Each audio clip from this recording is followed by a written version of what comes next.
If you want to learn how to create cool effects in DaVinci Resolve, hey Santa. For any kind of special occasion that might be coming up like Christmas, stick around. I'll show you how. Stop pointing at me, would you? Kind of creeping me out.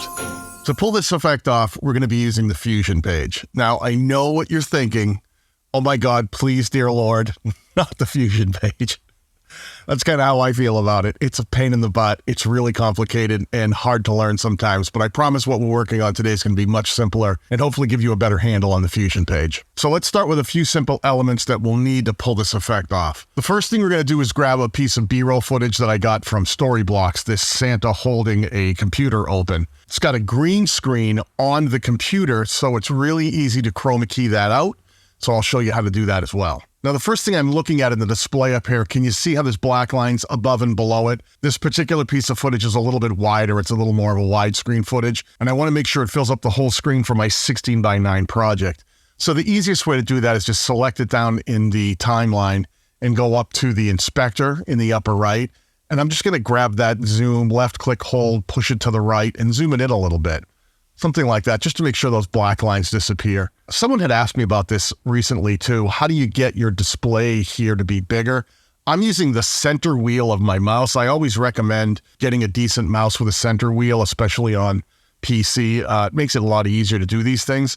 But if you want to increase this size and you don't have a mouse with a center wheel, up in the upper left here, you'll see a percentage sign. This is actually for this display, and you can set it to 100%, which is huge. That's the actual full size of the 16:9 footage.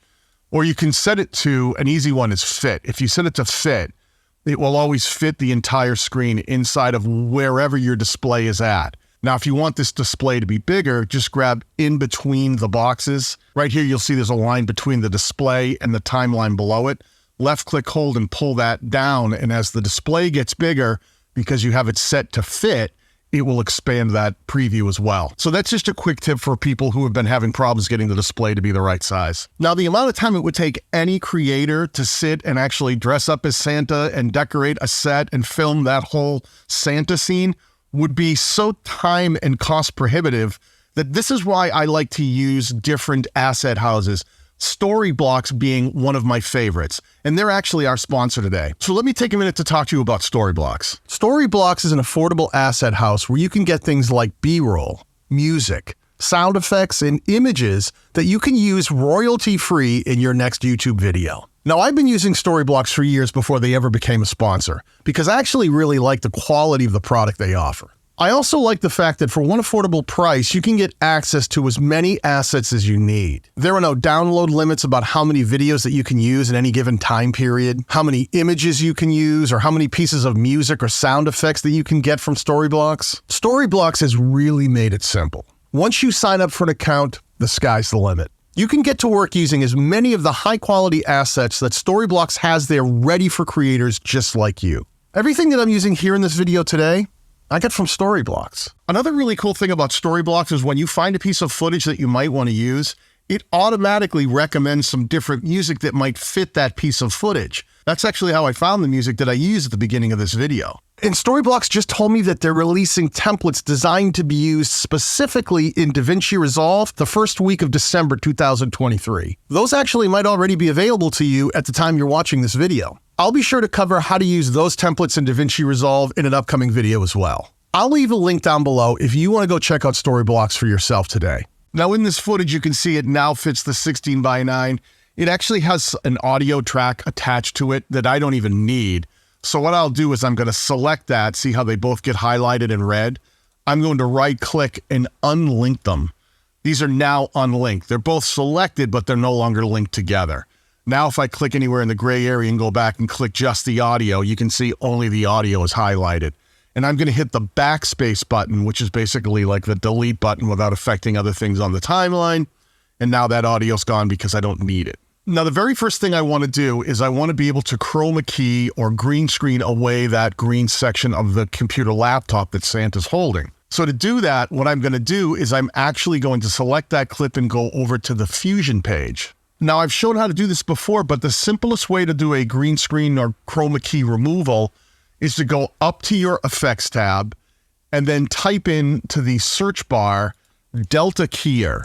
The minute you type in Delta, it'll pop up. Grab that Delta keyer and you can drag it down where you want it and put it in between those two pieces. Or if you only have one open section, you can actually just click on it and it'll drop it into the open area where it's available. Now, this is one of those things that I find that a lot of people who have been using DaVinci Resolve like to gatekeep this software for some reason. And by gatekeeping, I mean, whenever I show somebody how to do something, it seems there's always some advanced DaVinci Resolve user who comes along and tells me, that's not how you do it. There's a different way. I don't care. I really don't.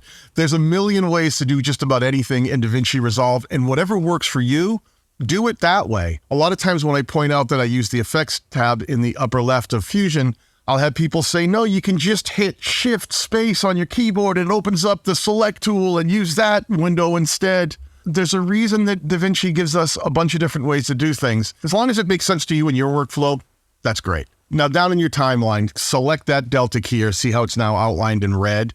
And then in the upper right inspector where it says background color, just grab that eyedropper, bring it over and drop it right where that green is. It'll select that color and it'll key it out. I mean, it's removing that and allowing anything that might be in a track below it to show through that area. It's almost like it's erased that area in this footage. That's it. That's now done. We've now keyed out that green. Now we can go back to the edit page and you'll notice it's just kind of black, right? That screen is just wide open black because it's transparent. Now what I want to do is put a piece of footage of me talking in that screen. Now I filmed that. I actually have it over here. There's about 1 million takes of me doing this over and over again and trying to get it right and get the timing right. And I actually marked where I had a good take here. So I'm just going to split this footage and get rid of what I don't need. I don't need that section. I think it ends right about here. Put another slice and get rid of everything after it. Now all I want to do is bring this footage over. Now I've already got it on the same track. What I really want to have happen is me show through that computer screen. So it means I need to be in a track below the footage of Santa. So I'll just grab Santa and I'll move him up one track and then slide my footage in underneath down below it. Now the timing of this was fairly crucial. I actually had my channel office manager, Megan, with a stopwatch sitting there telling me, okay, this is when he points the first time, this is when he points the second. And we worked out the timing so that it would make sense when I put this into the shot. So it needs to be right about here. That'll work for me. Now you can see up in the preview window, this doesn't really work yet, right? Because I'm full screen. I'm not centered down into that computer screen. Well, there's an easy way to kind of line that up. And if I turn off the upper footage of Santa, you'll see there I am full screen. What I need to do is shrink that down so it kind of fits inside of that laptop screen. An easy way to do that is to select this footage down in your timeline, and just below your preview window in the lower left, there's a transform window. And if you click on that, it'll put this highlighted frame that's actually allows me to control the pitch and the size of that footage of myself. I could do it up in the inspector, but a lot of times it's easier if I can visually see it on screen. Now from here, I just have to left click and hold, and you can see how I'm shrinking this whole thing. See how I can now just control it manually right inside of the preview window? I can see that the laptop is turned a little, so I'm just gonna pitch this slightly to the left. And then I want to make sure that it's about the right size that it fits inside of that computer screen. Something like this is pretty close. Once I've got it pretty much where I want it, I can click on that transform window again and it'll make that disappear. Now already, I've got most of this done. I've got the green on the laptop removed. I've got myself inserted underneath. Didn't take a whole lot of work. And we haven't spent a lot of time in the Fusion tab either. But there's a couple things we can do to make this whole process more streamlined and fix a few things that we have a problem with. Let me point out one of the problems that I can see. As this thing is playing through, that laptop is kind of moving. See, his hand is kind of shaking and moving it around just slightly, and my footage is still, and it's one of those things that feels unrealistic to me, because if I was actually on his laptop, I should be moving with the screen. You know, if the laptop moves slightly to the right or the left, my footage should be moving right along with it. So here's a little trick where we're going to need to track the motion of that laptop and have my footage match it. This is also really simple to do in Fusion. Let me show you how. The first thing I want to do is I'm going to combine this whole thing together. I'm going to actually highlight all three of these tracks, the 2 video tracks and the 1 audio track, right click after they're all highlighted, and I'm going to choose New Fusion Clip. What I've just done is I've taken all those pieces and I've put them together as a singular Fusion clip. Now watch what this does when I go over to Fusion. You can now see there's all these nodes down below, and you can see the clip up in the preview window. I know that these nodes can be confusing sometimes, but let me explain what you're looking at. This media in 2, that's Santa. That's the Santa clip. This media in 1, that's me. That's the footage of me talking as if I'm speaking back to Santa, the one that I've got inside of the laptop. The merge node is just the node that allows them to combine together. When I put them all together into a new Fusion clip, that's what DaVinci Resolve did. It combined them all so all the elements are there in a single clip. Now you can already see, if you look at the laptop, see I can see that my frame isn't quite lining up right. It's okay at the beginning, but as it goes forward, see as the laptop moves, you can see that little bit of gray popping through. That's that problem where it's not tracking and aligned with it, and that's causing a problem. So let's fix that. What I want to do is take this all the way back to the beginning, put the playhead right at the beginning of this footage. And what I'm going to do is go back up to the Effects tab, and I'm going to use the search bar, and I'm going to find a tool called the Planar Tracker. If I type in planar, P-L-A-N-A-R, it brings up the planar tracker and the planar transform. Now, I don't know where do they come up with these words and how they name these things in DaVinci Resolve. I swear it's like they sit and they go, hey, what do we call this thing that'll track the item on the screen? Should we call it a tracker? No. Let's put a really confusing word in front of it that'll make it harder to remember and seem a lot more complicated. How about planar tracker? Sure. Good job, Bob. Give yourself a raise. High fives all around. I don't know where they come up with these words, but planar tracker is the tool we're going to need. And what we're going to do is bring that down and connect it to the Santa footage, which is that media in 2. So you can move any of these things around to make space so it's a little more visually appealing. So here's the Santa footage, and I want to put that planar tracker in line here before the merge. So let's grab that, bring it down, and drop it in. And when you see that line turn blue and green, that's it telling you, okay, you're ready to drop it in there. And it's now connected, planar tracker. Now with that planar tracker highlighted, this is the tool that's going to allow us to track the motion of the laptop. Let's go to the upper right inspector, and we're going to make a couple quick changes to the settings. Instead of point, let's change it to hybrid point area, because it's going to be an area here that we're going to select. And for the motion type, let's change it to translation. I know, more words that make this seem harder than it is. Just trust me on this. This will allow us to decide an area, select it, and it'll track that area. Now, once we've done that, if you put your mouse cursor over the preview window, you'll see you've got sort of a plus sign like a crosshairs. What we're going to do is select the area of the display on that laptop. 4 points. Let's do the upper left. See how it puts a dot there? Let's go down to the lower left. And I didn't have to hold my mouse. I just click once, find the next point, click again. Now let's go to the 3rd point, which is the lower right. Let's find that spot, click again, and go to the 4th point, the upper right of that screen. And then we want to connect that whole area. So go back to the original dot and click. It now has that whole area selected. Simple. We just drew around it. 4 clicks, 5 technically when we connected back to the beginning, and we're done. Now we need to tell DaVinci Resolve, hey, track whatever that does along this footage. So make sure the playhead's at the beginning. That's where it should have been when you started selecting your points. And then here in the lower right, there's a little option that says track to end. Because we have the playhead at the beginning, we're going to track from the beginning to the end. If the playhead was somewhere else in this footage, you can track, from the end back to the start. There's different ways to do it.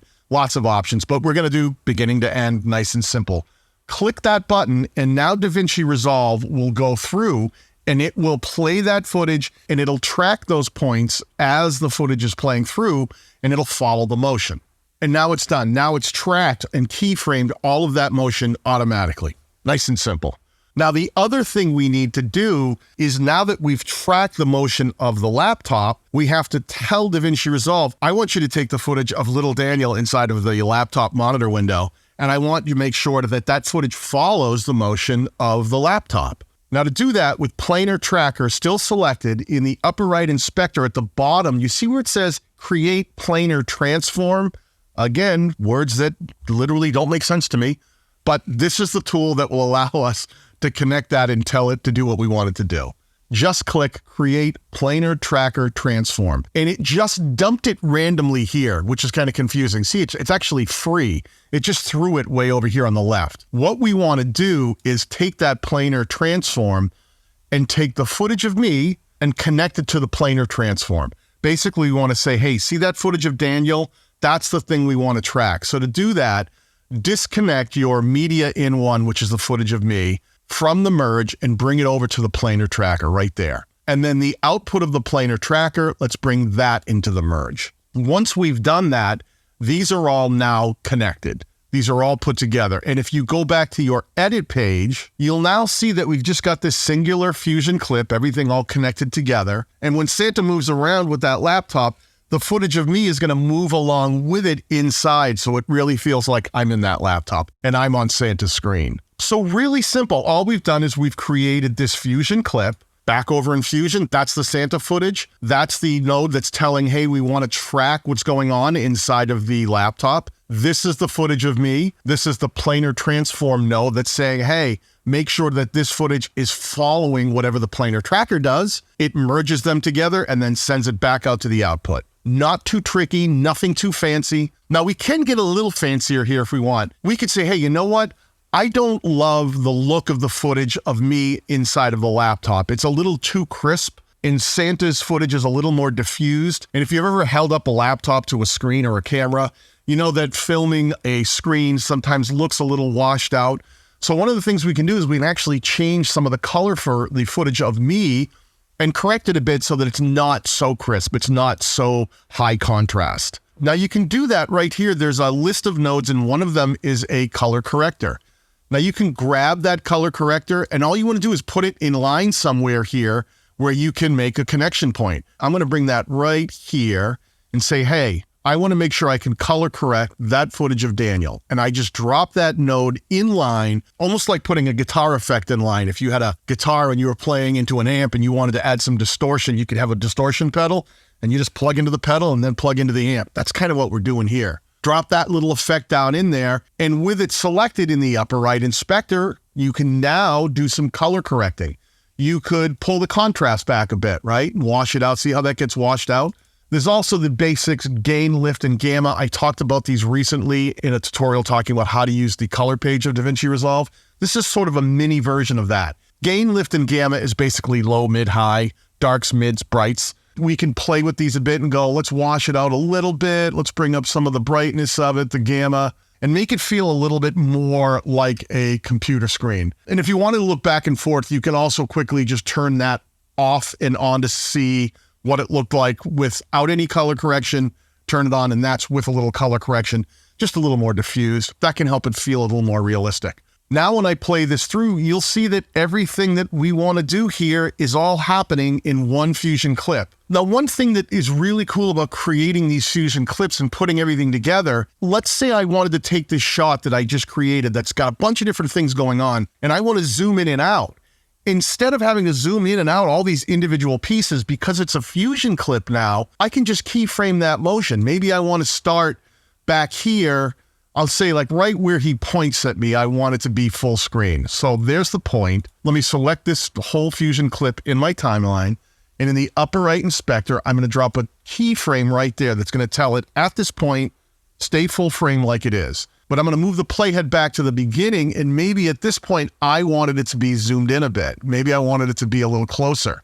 Just by making that motion, it's added another keyframe because I've given it a reference point later on to reflect that it's going to be something different later on in the timeline. And if you click on this little keyframe icon down underneath the footage itself, it'll show you these keyframes right in your timeline. At this point, you can see it's dropped one right there to tell it, hey, from this point on, it should be full screen. Back here, I had it zoomed in. But look what's happening. That entire footage, it's affecting everything altogether because it's a Fusion clip now. It's all combined. So simple motions are affecting all those different pieces that are part of that clip. It's like it's saying, hey, listen, we understand these are all connected. So now you can make adjustments, turn, twist, zoom, do whatever you want. And DaVinci Resolve will handle the rest because it knows they're all connected. Pretty cool, huh? Let me show you one other cool trick that you can do here. If you found an area in here that you really liked and you might want to use for your thumbnail, let's say Santa pointing at me and me looking back up at Santa. Let's say I wanted to use that as a thumbnail for YouTube. I just put the playhead where I want it here in the edit page, and then go up to File and scroll down to Export and choose Current Frame as Still. Now I just have to select where I'd like to save this, give this a name, let's call it Santa and Daniel, and then export. And now I've got a saved thumbnail of that exact frame that I can use for my YouTube video. Kind of a cool trick if you've actually got a frame from your video that you think would make a good thumbnail, or something you might want to add on to later using your photo editing software. And if you want to learn more about how to edit easier and learn some tricks in DaVinci Resolve, click on the video that I've got on screen now or the ones that I'll link down below. Peace.